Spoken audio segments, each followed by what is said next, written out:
তার নাম Kim Namjoon. তিনি জিনের মতো ওয়ার্ল্ড ওয়াইড হ্যান্ডসাম নন, তিনি সুগার মতো সেভেজ নন, তিনি জেহুপের মতন ব্রাইট সানশাইন নন, তিনি জিমিনের মতো মিষ্টি নন, তিনি ভিয়ের মতো শিশু সুলভ নন, তিনি জাংকুকের মতো অ্যাথলেটিক নন। কিন্তু তিনি কিম নামজুন, বিটিএস এর লিডার, সেই গ্রুপ যা বিশ্বব্যাপী কোটি কোটি মানুষের হৃদয়ে জায়গা করে নিয়েছে।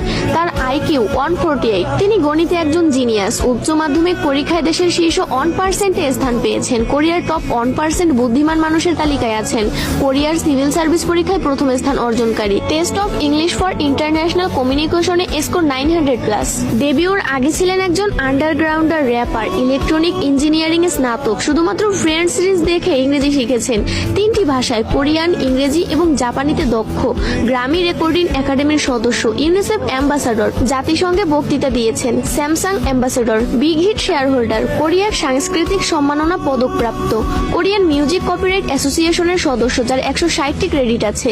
ডেভিড এবং প্রবন্ধ লেখার শিল্পে পারদর্শী, পিয়ানো বাজাতে জানেন, তাইকোয়ান্ডোতে দক্ষ, মাটির শিল্পে দক্ষ, আইস স্কেটিং জানেন, সি ফুড এবং সিগারেট ঘৃণা করেন, আলোতে ঘুমাতে পারেন, গড অফ ডিস্ট্রাকশন বা দ্য ডেস্ট্রয়ার নামে পরিচিত। তিনি র্যাপ করতে পারেন, গান গাইতে পারেন এবং নাচতেও পারেন। একজন গীতিকার, প্রযোজক, সুরকার, কবি, সঙ্গীতজ্ঞ, একজন বহুভাষাবিদ, একজন দাতা ও সমাজসেবী, বই পড়ার ভীষণ শখ, প্রকৃতি প্রেমিক, ফ্যাশনের আইকন, একটি জীবন্ত শিল্পকর্ম। সর্বশেষ তার হাসি, বিশেষ করে ডিম্পল স্মাইল সবার সেরা। কিম নামজুন, কে-পপ ওয়ার্ল্ডের সেরা নেতা।